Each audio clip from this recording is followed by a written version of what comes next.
gamitin ng ombudsman para gawin yung trabaho nila, yung dapat naman talaga nilang ginagawa noon pa, why not, 'di ba? Siguro ang kawawa lang is yung mga opposition, yung mga hindi pipirma. Pero at least sisipagin magtrabaho itong ombudsman dahil may utos na imbestigahan yung mga hindi pipirma. Siguro sa susunod na yung mga pumirma.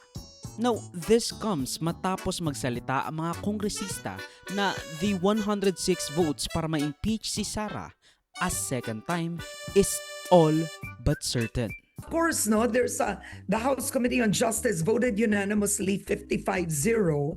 So you need 51 votes technically to reach one-third, which is 106.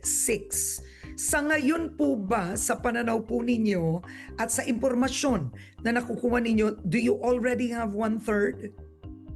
Karen, I'm very sure that many more congressmen will vote yes, not only because of the evidence, but simply because the evidence presented in the committee hearings were not rebutted. Hindi sinagot ng Vice President. I cannot give an exact number, pero sigurado akong aabot ito ng 106.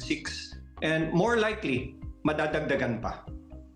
Kung iisipin kasi natin, sa committee hearing pa lang sa House Committee on Justice last week, unanimous na 53-55 na ang bumoto para i-endorse ang mga impeachment complaints laban kay VP Sara sa Kamara.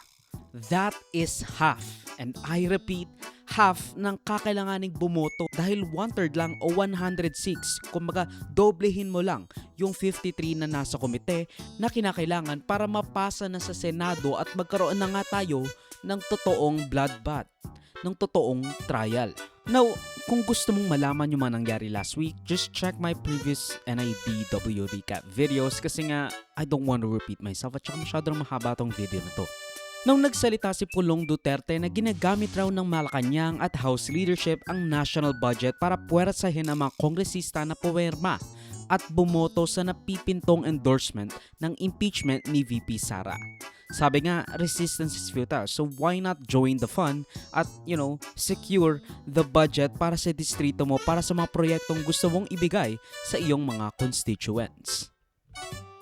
At kahit ngayon pa lang, may ilan ng kongresista na nagsasabing hindi sila boboto para sa impeachment, including Liberal Party stalwart Egay Arice ng Caloocan, Leandro Leviste of Batangas, at Kiko Barzaga of Cavite. Siguro isama na rin natin si Marcoleta pero I think that goes without saying. Ayon kasi kay Arice, hindi raw